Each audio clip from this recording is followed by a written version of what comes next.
So this is what it's like when worlds collide.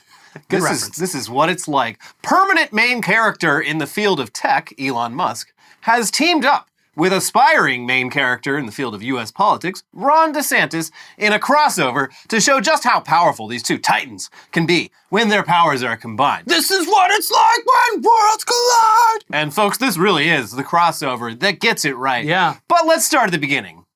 Not all the way back at the beginning. We don't want to waste your time. You know that Elon Musk owns Twitter. You know that Florida Governor Ron DeSantis has sure been acting like he's getting ready to run for president lately, but hasn't fully declared yet. Well, here's an NBC News report from Tuesday morning. Florida Governor Ron DeSantis will announce he is running for president during a discussion with Twitter CEO Elon Musk, 3 sources familiar with the plans told NBC News. Musk and DeSantis will hold an event on Twitter Spaces, the site's platform for audio chats, on Wednesday at 6 p.m. Eastern. It will be moderated by David Sachs, a tech entrepreneur who is a Musk confidant and DeSantis supporter. That same evening, the campaign will release a launch video, and DeSantis will begin visiting several early states after Memorial Day. The relationship could be a significant boost for DeSantis by giving him an introduction to and credibility with Musk's massive following, including his 140 million Twitter followers. But it could prove a burden should DeSantis become distracted by the tycoon's many controversial comments. I mean, I think he's aware of who he's talking to. They're swimming in the same controversy. I think that's part of the charm. Specifically at this point, it's not like Elon has been hiding it in, especially the past few weeks. Yeah, literally anything controversial that Elon has and will say is something that Ron DeSantis probably agrees with. Yeah, not only that, but he's done what you would assume is the worst of it even more recently.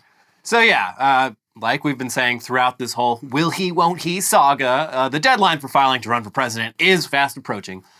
And DeSantis going and doing a bunch of I'm running for president stuff for the last couple months without actually declaring his candidacy was a bit odd. He went to Japan. Especially, and during all of this, lest we remind you, about South Florida being underwater for about 2 weeks straight while he was out of the state. Neglecting his day job to go glad hand very awkwardly in diners in the big primary states. Sir, we are underwater. Also, the general vibes and the polling has indicated that despite having lots of enthusiasm from conservatives last year, last summer, DeSantis' support has dipped quite a bit in the wake of Donald Trump announcing his 2024 campaign and in the wake of the general public getting a better idea of what Ron DeSantis is actually like. He doesn't have the riz, folks. He's kind of a political catfish in some ways. People in his own party don't really care for him. He's not likable. He doesn't have friends in Washington. And he doesn't have the juice. So Trump has been preemptively shitting on DeSantis for half a year, quite successfully, I'd say, including in multiple attack ads. But nevertheless, it looks like Ronnie's running. Run, Ronnie, run. And honestly, we couldn't be happier. This is great news. If this is how it all ends, at least it's going to be very funny to watch them fight. If I have to live through another Donald Trump presidency, possibly the last presidency in U.S. history, the one that ends it all, at least I will get the satisfaction of seeing Donald Trump destroy Ron DeSantis and, by extension, Elon Musk in the process. I'll take it. It's a good consolation prize. And in addition to how our excitement about how Donald Trump will react to an official Ron DeSantis campaign for the presidency, the fact that Ron DeSantis chose Twitter, of all places, to officially announce his candidacy, it's also very exciting. Great choice, sir. Keep them coming. That's what I say. Whoever's running the campaign, very smart. Yeah. And obviously we love it because it's a ridiculous and stupid idea. What are you doing? Yes. If you're announcing that you're running for president and want people to actually tune in for it, especially the people most likely to actually vote for you, call up the cable news companies. Hold a press conference. Do it on one of Florida's many sunny, picturesque beaches. Don't do it in a live audio chat on the buggiest of all major social media networks, which increasingly seems to be held together by duct tape, and even then, falls apart anytime you touch it. Yeah, it's delicate. But hey, look, that's what he decided to do, okay? Done and done. Yet again, America's culture warriors are demonstrating that their concept of how important and influential Twitter is has no basis in reality. It's an odd choice. The average Ron DeSantis head literally had no way of accessing this announcement. Yes. I gotta do what? Excuse me? Where's the Twitter channel? How do I, what? Because even I, as a fucking person who is on Twitter way too goddamn much had immense trouble actually accessing Yes. this. And we will get to that. Yes, we will. Very but soon. I do want to add, main character of the show, my dad, said he would refuse to download Twitter when I was home and asked him about it. Oh, like, wow. Are you going to download Twitter to watch Tucker's new show? No. Well, Twitter? What? what about for his favorite governor, Ron? I would assume no. Yeah, even if he wanted to, that's the thing. He's like, well, I gotta do, oh God, oh God, oh God, oh God. No. The funnier thing about this is that this, is exactly who Ron DeSantis is and thinks his constituency is. He thinks that everyone is this crazy anti-woke, anti-everything mob mentality when it's not. Like, your average Republican voter is not to that extreme. But all of the people on Twitter, and specifically the ones that follow Elon Musk and all of this are, so he's preaching directly to that constituency. Yeah, it's a hell of a choice. Yeah. But hey, maybe this Twitter space, the first ever presidential campaign announcement done live on Twitter.com, will change all of that and prove us haters wrong. Uh-huh. Well, spoiler alert, it didn't. And all of us haters were only wrong in the sense that we actually underestimated what an absolute fucking shit show this would be. Yes. Which was a pleasant surprise because the shittier the better. Always nice to be justified. So the Twitter space was set to go live at 6 p.m. Eastern time, and it did, sort of, I guess. I mean, you could click on it. Well, sometimes you could, but and maybe possibly you could actually get in. Mm-hmm. But it was kind of a crapshoot. And then once you managed to actually get in, if you were trying to listen on your phone, the result for many listeners was just the entire Twitter app crashing, sometimes multiple times. On desktop, things were a bit more stable, but only relatively so. And the amount of people that use Twitter on desktop is infinitesimal. For example, like you might have noticed once you got in that the audio was completely silent. What's going on? Do I need to turn my speakers on? No, it's because it was pretty much silent for the most part. Yeah. It was dead air. When it wasn't silent, though, there were brief moments of random noise, as well as Elon Musk and his co-host David Sachs mumbling to each other about why Twitter Spaces isn't working in increasingly frustrating terms as they jumped in and out of being able to be heard. Seemingly not knowing their mic was even on. Yeah. Which it was especially great dead air content because at some point in their live tech support sessions, both men were seemingly in the same room. They were clearly sitting next to each other on laptops without headphones and just talking. Which if you've used Zoom for like literally a minute, you know how bad that can, like... The entire country just lived through this for the past 3 years. What are you doing? And I guess, did DeSantis get a word in during this initial attempt? Because he was echoing a bunch too, right? There was a point where he was on, had tech issues, and then whispered, like, I don't have that. There was like some tech issue with him. Wow! What a launch! Yeah, anyways, yes, just very funny that specifically, whatever you want to say about Elon Musk, he has been propped up over the past decade of being this tech genius. He's a tech genius. Who cannot understand that having your laptop speakers in the room with a microphone will cause feedback and echo. I have relatives in their 70s who can run a Zoom chat better than Elon Musk just ran the most important moment of Ron DeSantis' life. This is bare minimum tech literacy that someone screws up once in their life and then never does it again. So it was very strange that this, of all things, would have been one of the tech issues. Yeah, trying to get into this was, I got in and I was like, I guess it doesn't work because I couldn't hear anything, even though I was actually listening to it. And I'm like, all right, I'll back out and try to get back in. I back out, now I can't get back in. And then I'm like trying on my phone, it's crashing, and like I get in, I'm like, is that sound coming from the stream or is this, what is happening? Theoretically, if I were running Twitter, in a perfect world, I would want a studio that looks like a fucking radio station or professional podcast to be hosting a presidential announcement with what ended up being 500,000 live listeners. Yeah. Like, do you not have a studio built for important moments like this? They are literally, by all accounts, based on how it sounded, sitting at a desk in an office next to each other on laptops. I don't know that Twitter even has like live video streaming capabilities anymore. It did at one point, and I'm sure there's an old laptop in a closet somewhere that has, the files for that, but like... No, I'm saying even audio, just you would... a recording studio or something that even looks like a radio station or professional podcast setup for audio. Yeah, with microphones pointed at your mouth and headphones. Just working in an office in San Francisco, most of these offices do have like dedicated Zoom rooms that are these little soundproof pods. Teleconference rooms too. Yeah, like this is, it's baffling. Yeah. How much they fucked this up. After, and it happened on DeSantis' computer too, because nobody knows what they're doing. No one understands that the microphone can hear your speakers. Who would have thought? Yeah. But after, 20 minutes. 20 minutes of just nothing outside of sporadic noise coming back and forth, the Twitter space just ended without so much as a whisper, just barely. Without a peep from Ron DeSantis, which wasn't just like his own feedback. What's going on? Going into his own voice. Yeah, so his announcement was obviously, much like Elon's launches, off to a great start. And sure, as many Elon and Ron fans did point out, this might be because just so many people were tuning in. I mean, they really, and I heard this term being used by, I think, Sachs, broke the internet. That's what the kids say, right? The most boomer, it was a boomer phrase 10 years ago. That's like at Machinima, an executive being like, turn on the viral button and let's break the internet.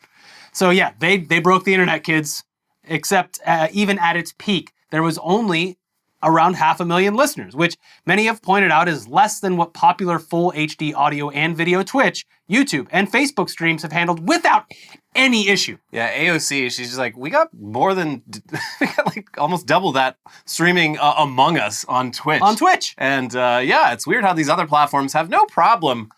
Like, the fact that it's like just audio and it just ate shit this badly is just such a great example of how out of their fucking depth Twitter and Elon are with their, vast goals of taking over the internet and being the everything app. You can't even be the fucking audio app. Mark Cuban did this 25 years ago. Yes! It's not new! It's not just not new, it is decades old technology. Anyway, meanwhile, a second, more nefarious theory emerged. Maybe they didn't break the internet. Maybe something sinister happened. Here's Elon Musk friend and confidant Jason Calacanis, at Jason, one of the dumbest fucking rich people on the face of the planet, which is, sounds like an exaggeration, but literally everything this guy posts is just like the dumbest shit you've ever read, and then you look up his net worth and you're like, oh, okay, meritocracy is fucking fake. I love that they have, aside from the verified badge, they now have like company badges. So anytime I see the all-in podcast badge, I'm like, this is about to be the dumbest fucking take I've ever read. Yeah, so Jason said, I wonder if this is a DDoS attack. They're doing a DDoS attack specifically on this stream. Everything else seems to be going okay, but they're doing it. And there were multiple other Twitter spaces happening at that point. Yeah, there were reactions to this. They're like laser precision DDoS attack. I've called in the low orbital ion cannon, and I've directed it directly at this space.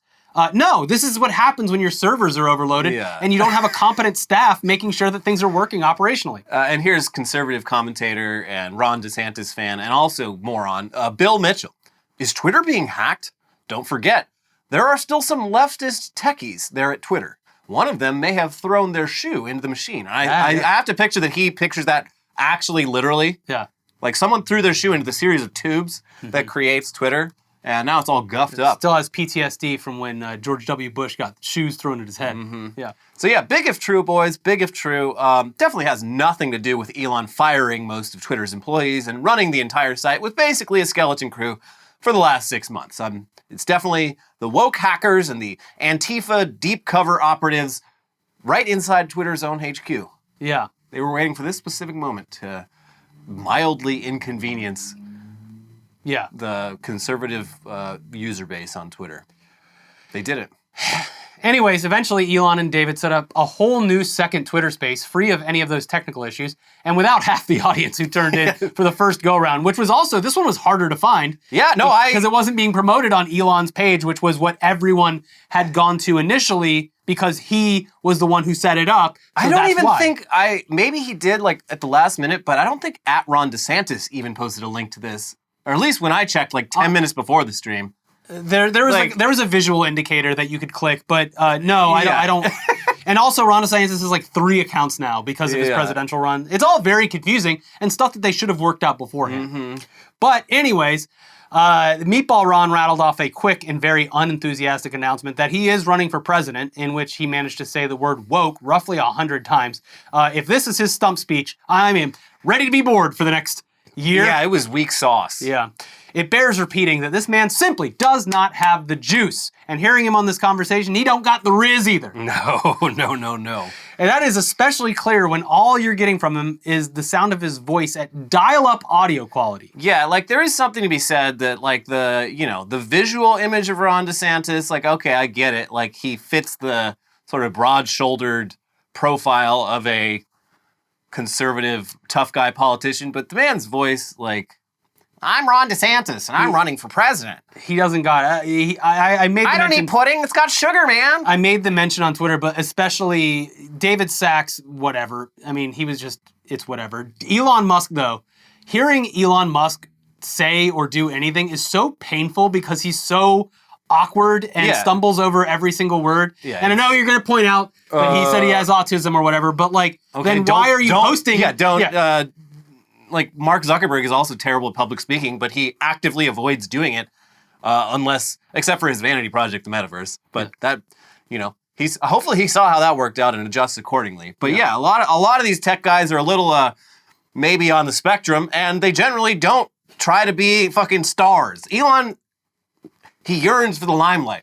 Yes, and he fucks it up every time. Yeah, every time. Yeah. Like this man, if he had any introspection whatsoever, after that SNL appearance 3 fucking years ago, he would have been like, oh God, is that what I look and sound like when I'm talking and trying to be funny?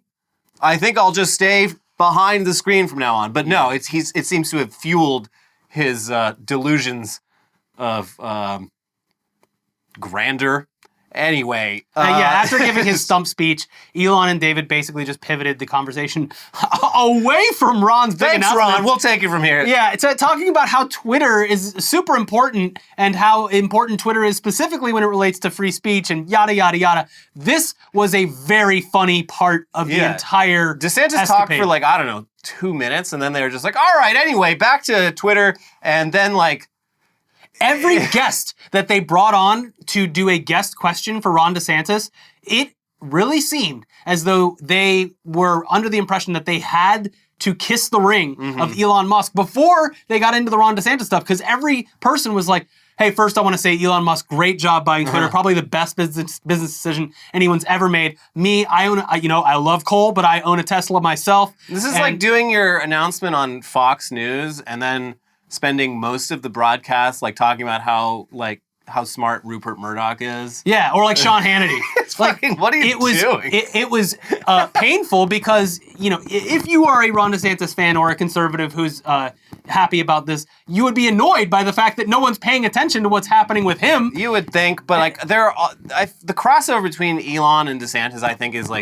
basically a circle to the point where these people, they love it all. This is the most... and that's why they're going to fucking lose. This is the most podcasty episode I think we've ever done. Because there's so much... this is one of the funniest things that has ever failed. It's wild. It's so much worse than we could have expected. And I expected was shocked by how bad it was. Badly. Yeah. Anyways, just an absolute disaster. And to further drive home how dead on arrival DeSantis is, this is his official campaign website, rondesantis.com, which appears to have been created using Dreamweaver CS3 and literally just asks for money without even attempting to make the case for why anyone should donate to Ron DeSantis. There's no platforms. There's not even the campaign video. That you have to go elsewhere to find this. This is literally just a WinRed campaigning site that has a redirect from rondesantis.com. The verified badge that this is the website is stretched out. A lopsided poker chip with a check mark in the middle of it. Also, I'm not able to verify because I saw it right before I came in, but did you see that the donation scroll was pre-made?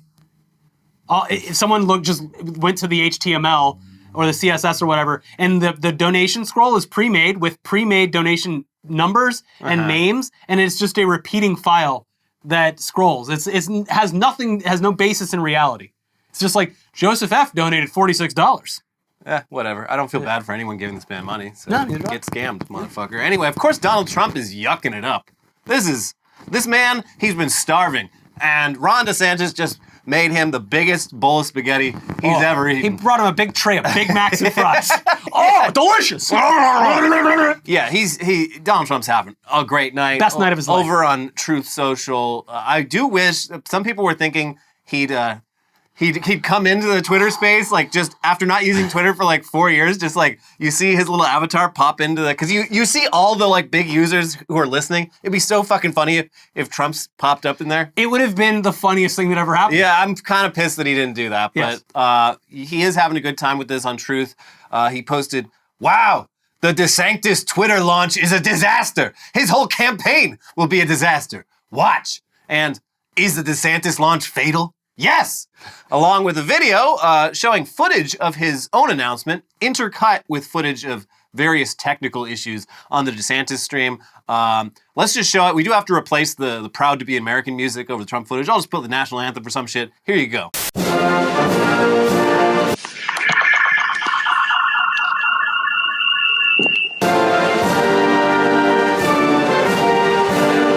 We are kind of melting the servers.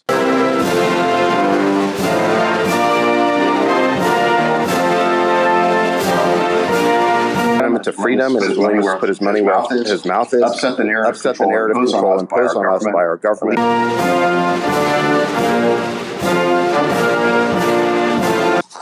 Have Governor DeSantis make this.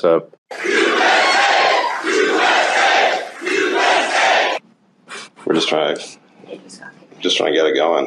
Pretty good. And then there's this post from Trump, a video showing a SpaceX launch failure from a few years ago where the rocket just falls over on its side with Ron 2024 superimposed over it, which in just 4 seconds manages to go after Elon Musk, Ron DeSantis, and Jeb Bush, who was 2016's Ron DeSantis. It's the Jeb Bush logo with Ron. And again, like we've been saying this for months that, he's DeSantis versus Trump. He's just going to be the next Jeb.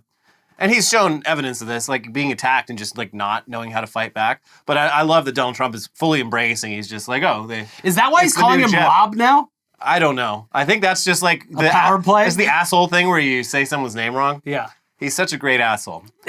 He should never be president. No, get this man away from all power. But look, it's undeniable that this is kind of funny watching them fight. Also, I mean, like Trump's been posting up a storm on Instagram. He posted a video that clearly he had no part in making. Someone on his team just downloaded it. But it's like, it looks like a video of the Twitter space, except it's got Elon, it's got Ron, it's got George Soros. It's got the WEF. It's got Hitler, the FBI, the devil, and it's all just all of them having a terrible time, like talking over each other. Dick Cheney coughing the entire time. I mean, look, it's low hanging fruit, but it's just like, the man Trump has. He has his work cut out for him for the next year. When you have no shame, enjoy it. Yeah. When you have no shame, there is no stopping. Yeah, Ron DeSantis just threw himself in the gorilla cage. Well, yeah, because we were talking about this before we started filming. He needs, for the Republican Party, it seems like he needs to run because he's the backup. Trump might not legally be allowed to. Yeah, a lot can happen in a year, and the Republican establishment wants at least one viable candidate. And if things go south legally for Trump, they do want a backup in there who's Trump actually. Jr. Well, I mean, who knows? He might. A lot can happen, but by the time this video goes up, there will surely be more excellent content coming out of Truth Social, and we expect it to continue unabated throughout what will surely be a extremely long and extremely brutal Republican primary.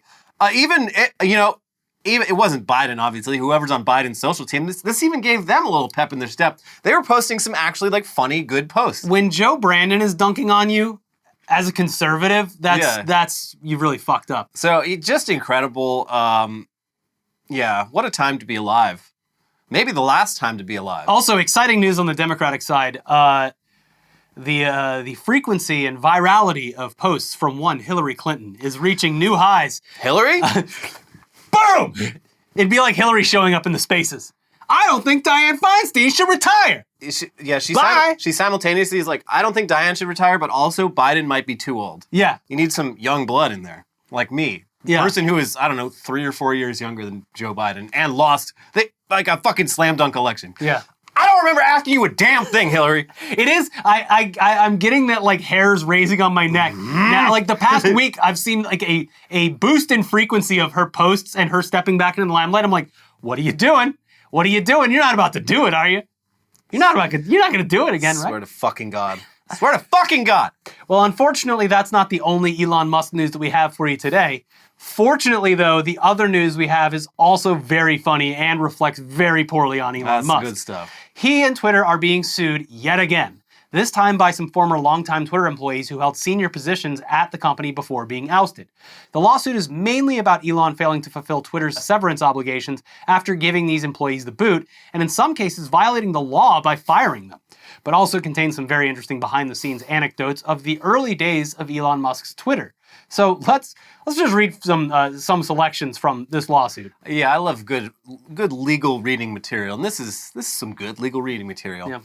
Plaintiff Killian was forced to resign from Twitter after being repeatedly and specifically directed to violate California's building codes in ways that potentially put Tweep, I think that's what they call Twitter employees, Tweep lives at risk in building the Twitter hotel rooms Musk wanted for Tweeps he would be pushing to work through the night.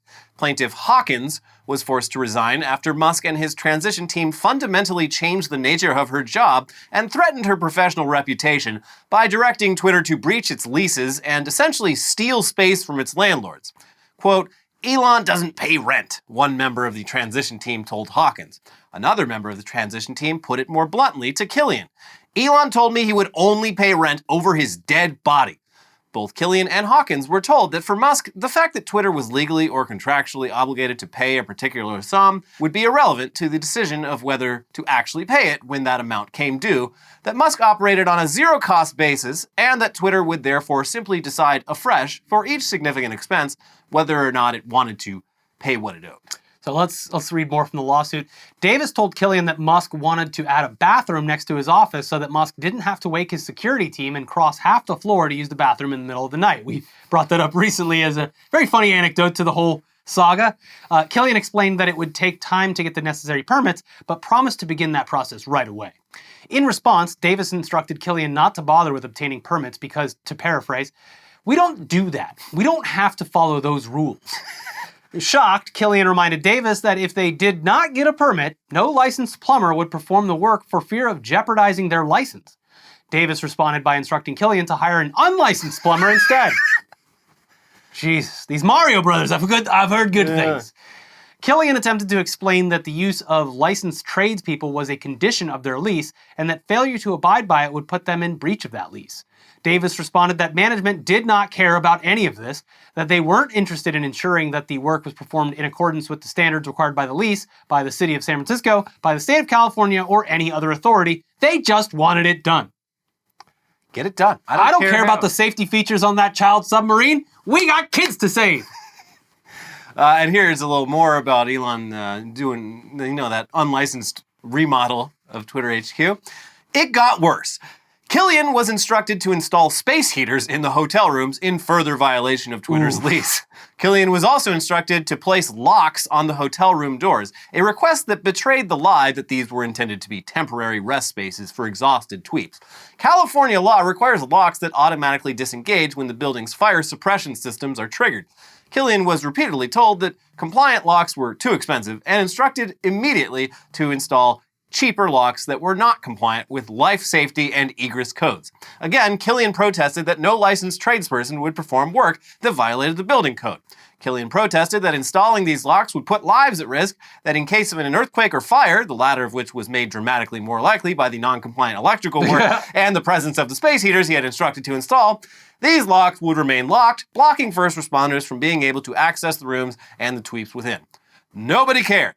On information and belief, the non-compliant locks were in fact eventually installed, but not by Killian. Killian quit that day. It sounds like a fucking trap, first of all. Like, intentionally. Space heaters and locking the doors in a multi-story building. But also, it's especially maddening because it's not as if there isn't a very striking precedent for this. One of the most destructive fires in the entire state in a major city happened in San Francisco like 100 years ago. Well, also earthquakes. Yeah. San Francisco is, they haven't had a big one in a couple decades, but they are, they're right in the line of fire for that. Yeah, it's almost as if these requirements were made because in reaction to catastrophic emergencies that have already happened. You just paid $44 billion for this company and you can't shell out for like building materials that are up to code or a rent or anything like that. It's fascinating. The minds of rich people. Yeah, it's crazy and dangerous. Just do it. Get it done. I don't care how. Evil, some would say. Yes. I mean, this is literally putting people's lives at risk. Unintended, like with just the space heaters alone. Putting people's lives at risk and making the people who like literally would be legally liable if that were the case, making them do it. Yeah, and multiple careers on the line for doing what Elon Musk says. The people at Twitter, the licensed or unlicensed plumbers and electricians, just bad all around. Also, it's like, I mean, just go down and like go down to the junkyard area and be like, hey, you're looking for go down to Home Depot. Just see if anyone there knows plumbing. And while you're there, pick up some locks. Yeah. Ones that don't disengage when the alarm system goes and just off. bring them up through security into Twitter HQ and tell them to do the thing. Even this description goes lightly because they're like, well, emergency personnel won't be able to get through the doors. The tweets will be locked in there, burning to death. Yeah. Before the emergency services can get there. Yeah. Oh, also get rid of those pesky fire escapes. Ugly. I wonder if he was like duct taping like styrofoam bowls over the smoke detector. These things are always going off when I smoke on my big cigar. So yeah, none of this is surprising. It is interesting to see it spelled out like this, though. In the case of Killian and Hawkins, they both had to quit because following these orders would have literally jeopardized their entire careers working in, building management for businesses and whatnot. It's putting their entire careers on the line. So, well, I guess you don't get any severance. Yeah, well, that's not how it works, Elon, but that's how he thinks it works. Yeah. And yeah, some of the other plaintiffs in this case say that their firings violated U.S. law because they happened either during family medical leave or immediately after returning from it. There are laws around that. You can't do that. And yeah, it sounds like basically no one has received severance, despite Twitter telling them that their previous employment contracts would still be fully in effect after the acquisition. Yeah. So yeah, this will be a very interesting case to watch, especially if Elon decides to let it go to trial because he's feeling confident. It's actually not even the first or only case against Twitter alleging that Elon stiffed a bunch of former employees out of a ton of money. So yeah, very exciting stuff. Can't wait. Elon, sir, what were you thinking when you decided to lock your employees into rooms as they screamed and burned to death? I'm reminded of The Princess Bride when Andre the Giant asked, anybody want a peanut? It's just like that. Wow, he's brilliant. Did you hear that thoughtful pause? Did you hear when he stopped for like 20 seconds like he was having a system reboot? That's the kind of thoughtful leadership we need more of. Yeah. Anyways, we've got lots more news to get to, but before we do that, it's time to let you know that this episode is sponsored by Babbel. If you've got an upcoming summer trip abroad, here's a travel hack for you. Whether you're a seasoned traveler or embarking on your first adventure, communication is key to fully experiencing a new culture. That's where Babbel comes in. Babbel is the language learning app that's sold more than 10 million subscriptions. Thanks to Babbel's addictively fun and easy bite-sized language lessons, there's still time to learn a new language before you reach your destination. With Babbel, you only need 10 minutes to complete a lesson, so you can start having real-life conversations in as little as 3 weeks. Babbel's expertly crafted lessons are built around real life. You learn how to have practical conversations about travel, relationships, business, and more. Other language learning apps use AI for their lesson plans.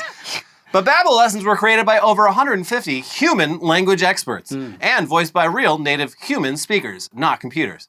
Their teaching method has been scientifically proven to be effective. With Babbel, you can choose from 14 different languages. Plus, Babbel's speech recognition technology helps you to improve your pronunciation and accent. There are so many ways to learn with Babbel. In addition to lessons, you can access podcasts, games, videos, stories, and even live classes. Plus, it comes with a 20-day money-back guarantee. Start your new language learning journey today with Babbel. Right now, you get up to 55% off your subscription when you go to our link, babbel.com/newsday. That's Babbel, BABBEL.com/newsday for up to 55% off your subscription. Babbel, language for life. And this episode is sponsored by Factor. During the prime spring season, you need wholesome, convenient meals to energize you for warmer, more active days and keep you on track reaching your goals. Factor, America's #1 ready-to-eat meal kit, can help you fuel up fast with ready-to-eat meals delivered straight to your door. You'll save time, eat well, and tackle everything on your to-do list. Too busy to cook this May? Well, with Factor, skip the trip to the grocery store and skip the chopping, prepping, and cleaning up too. Factor's fresh, never frozen meals are ready in just 2 minutes. So all you have to do is heat and enjoy, then get back outside and soak up the warmer weather. Looking for calorie-conscious options ahead of summer? I want to sit by the pool with no shame this year. Try delicious dietitian-approved calorie-smart meals with around 550 calories or less per serving. Need an extra boost of energy to support your wellness goals this spring? Try Protein Plus meals with 30 grams of protein or more per serving. Factor offers delicious flavor-packed options on the menu each week to fit a variety of lifestyles from keto to calorie-smart, vegan and veggie, and Protein Plus. Prepared by chefs and approved by dietitians, each meal has all the ingredients you need to feel satisfied all day long while meeting your goals. And if you're looking to mix it up, you can add a protein to select vegan and veggie meals each week. With 34 plus chef-prepared, dietitian-approved weekly options, there's always something new to try. Plus, you can round out your meal and replenish your snack supply with an assortment of 45 plus add-ons, including breakfast items like the delicious apple cinnamon pancakes, bacon and cheddar egg bites, and potato, bacon, and egg breakfast skillet. Or for an easy wellness boost, try refreshing beverage options like cold-pressed juices, shakes, and smoothies. This May, get Factor and enjoy clean eating without the hassle. You know what I had before coming into film today? No. You're gonna love it. Chicken tetrazzini. Oh! Their chicken tetrazzini is pretty, I don't know how it holds up to the viral meme, but Chicken tetrazzini? it was really good. You simply choose your meals and enjoy fresh, flavor-packed meals delivered right to your door. Ready in just 2 minutes. No prep, no mess. Head to factormeals.com/newsday50 and use code newsday50 to get 50% off your first box. That is code newsday50 at factormeals.com/newsday50 to get 50% off your first box.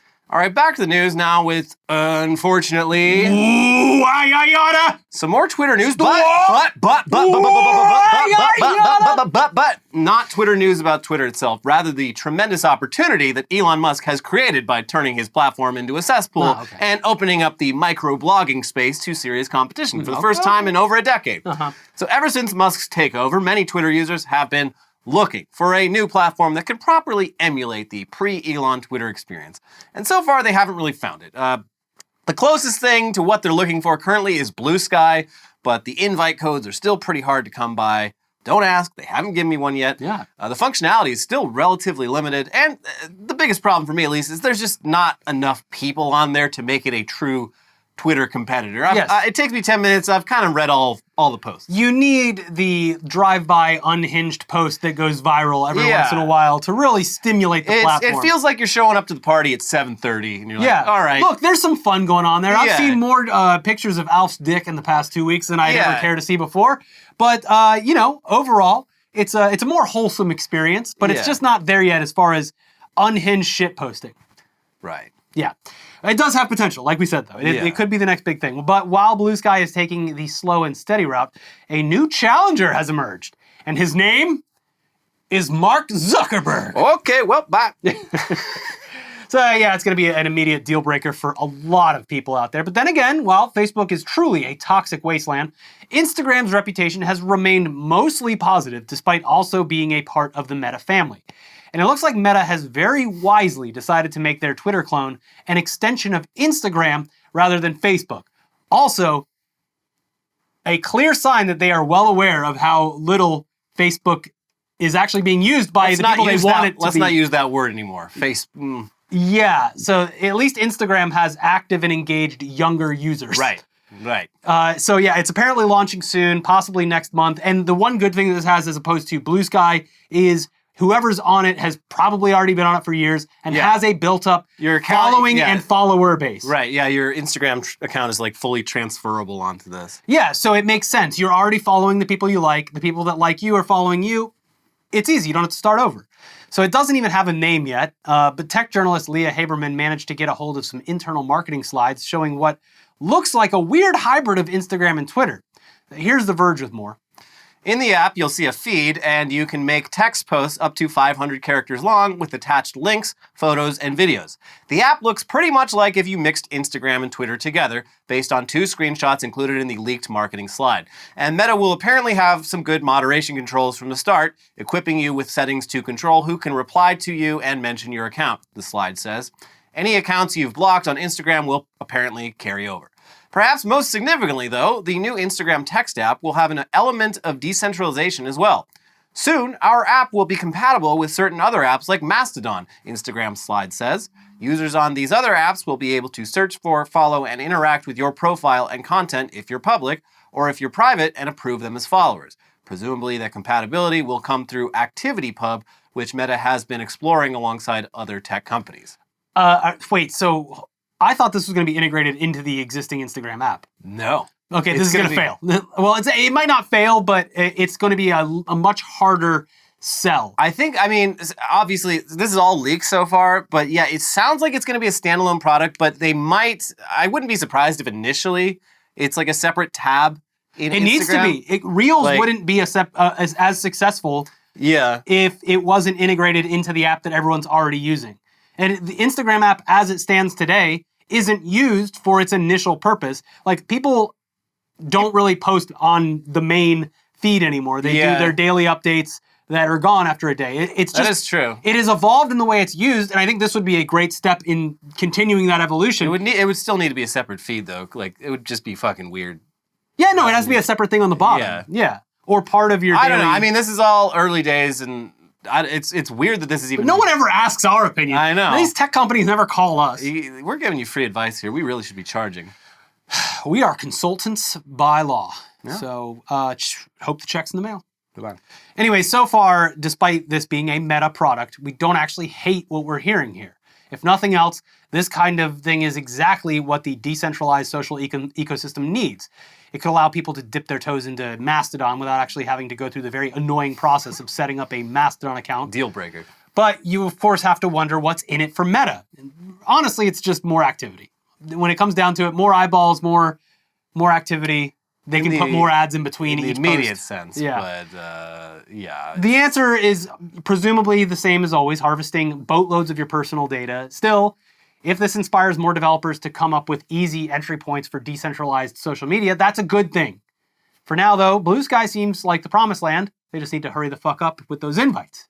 Jack? Yeah, Blue Sky is also on the same thing where it's like, currently it's walled off, but they have plans to integrate it with I can't remember if it's the same decentralized protocol that Mastodon uses or maybe a separate one, but like there's been a lot of work done. Mastodon's like the key product in it, but like going back years, people have been developing a decentralized way for different social networks to interact with each other. And it is super interesting to see that actually maybe coming to the forefront of this thing. And all it took was Elon Musk destroying Twitter in a matter of months. Say what you want about Elon Musk. He might have accelerated decentralized social media inadvertently and also inadvertently lowered the price nationwide for insulin. Yeah. The results don't lie, folks. Yeah, I mean, say what you will. Yeah. But yeah. Speaking of the evil that Mark Zuckerberg has wrought upon this world, the United States Surgeon General came out this week with a little official advisory about how harmful social media can be for the mental health of users, especially children. This isn't too surprising given that Meta's own leaked internal documents have made it clear that they know how unhealthy scrolling social media can be for young minds. But it's still kind of wild that the US Surgeon General is basically treating Instagram like this generation's cigarette. They had the street artist was doing this 15 years ago. Yeah. With the pack of cigarettes with Facebook logos all over this it. is like your stoner fucking art. Like, wow, really makes you think. But that's literally it. They're going to put labels on every time you log into it. Instagram's going to show you blacked out lungs. A blacked out brain. Yeah, blacked out, like rotted teeth. Yeah. This is your brain on Instagram. Sizzle. Pretty wild. Here's Surgeon General Vivek H. Murthy writing in the Washington Post. Nearly all teenagers in the United States, 95%, use social media platforms. 2/3 use them daily, and more than 1/3 almost constantly. Parents tell me they watch their children retreat to their bedrooms and spend hours alone with their screens, exposed to an endless feed of flawless bodies and unrealistic ideals that make them feel ashamed and damage their self-esteem. Their kids, still too young to watch R-rated movies, are too often encountering inappropriate sexual and violent content on social media. I am issuing a Surgeon General's advisory on social media and youth mental health to summarize what is known and not known about the benefits and harms of social media. The bottom line is we do not have enough evidence to conclude that social media is sufficiently safe for our kids. In fact, there is increasing evidence that social media use during adolescence, a critical stage of brain development, is associated with harm to mental health and well-being. In light of the ongoing youth mental health crisis, it is no longer possible to ignore social media's potential contribution to the pain that millions of children and families are experiencing. And this is a rare bipartisan agreement. I mean, yeah, and that's because, our lawmakers are the boomers of the world, and they're mad that their grandkids don't want to come outside and throw the baseball around anymore. Yeah, they just want to scroll. The partisan thing, everyone's mad for different reasons. Right. They're all in their own way justifiable, but like my grandkids won't talk to me because they're always on their phone turning gay. And the other people are like, my grandkids won't talk to me because they're always on their phone planning their suicide. Yeah, and my kids have horrific body dysphoria because of the images they're seeing and what is normalized.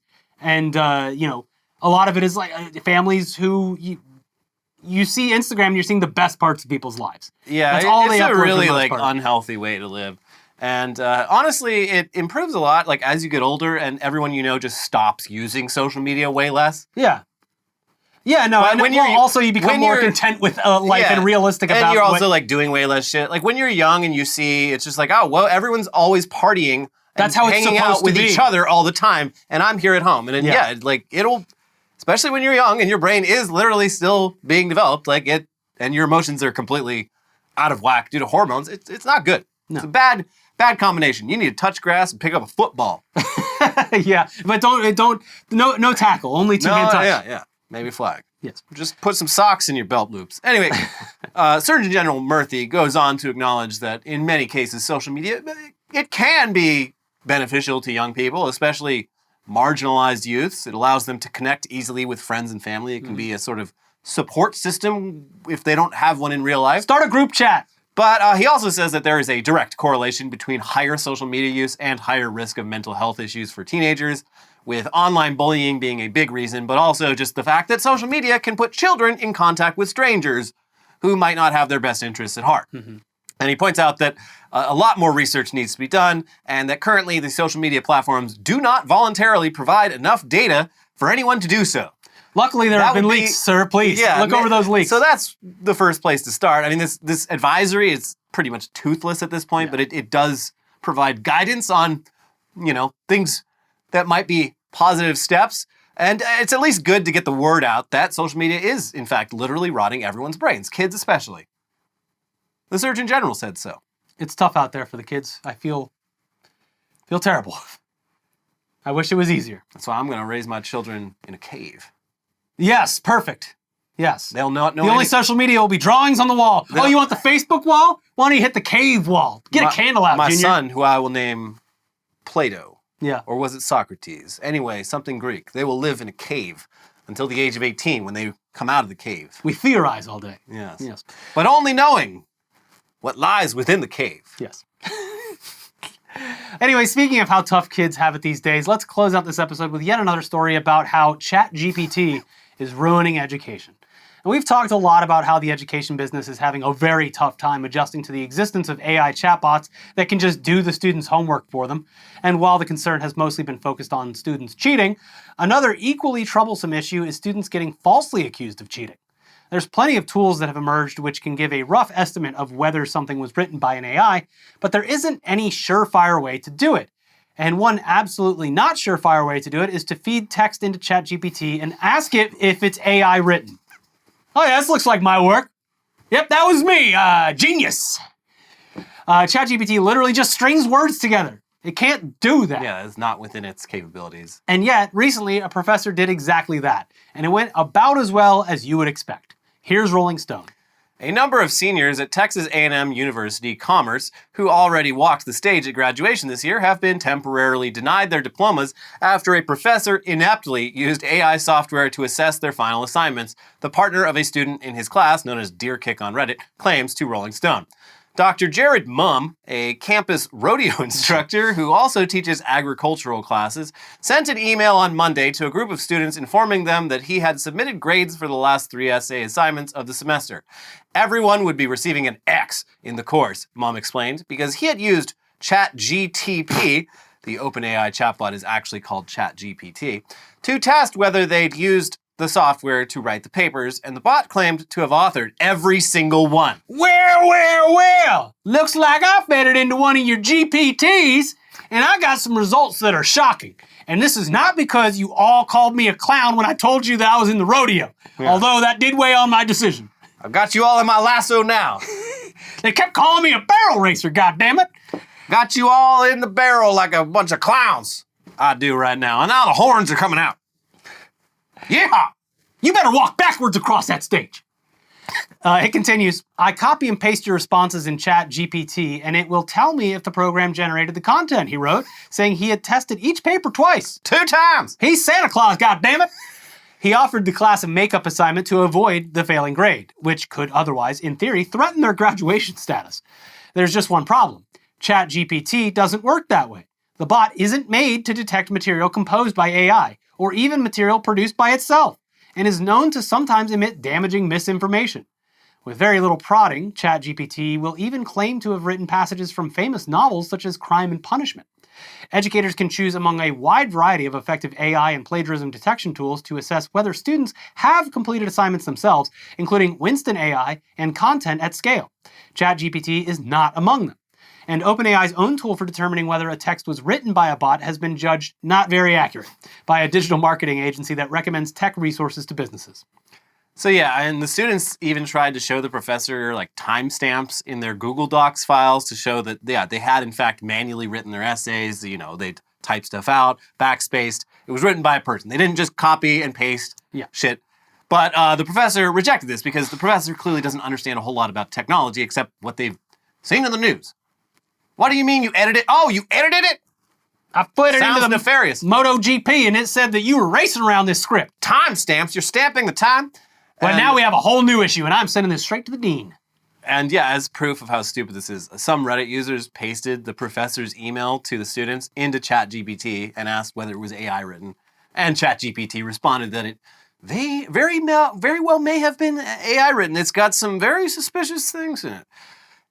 So yeah, anyway, fortunately, it sounds like the university is stepping in and clearing things up with the professor and the students. Sounds like it's gonna work out, but what a fucking annoying way to close out your college career.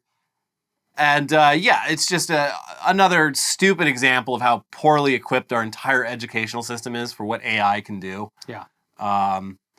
Honestly, it's like this happens to you, but you're like, hey, at least I'm graduating and never have to deal with this fucking shit ever again because the kids next year are gonna have it so much worse. Especially that weird professor who's clearly been thrown around too much inside the rodeo. Yeah. Hit his head too many times. That's right. Been gored too many times. That's right. You can't trust him. Anyways, that's it for this week's episode of TechNewsDay. What a doozy. Yeah. Anyways, let's give it up for Ron. Yeah. Come on, Rob DeSantis, get down here. Ron DeSantis. Yeah, also very weird that he pronounces it like that. Anyways, if you haven't already, this wasn't the first huge issue on Twitter this week. No. A little fake news decided to spread. Twitter's a mess. Thanks to some AI. So we have more on that, including other stories, but also just the story of the week.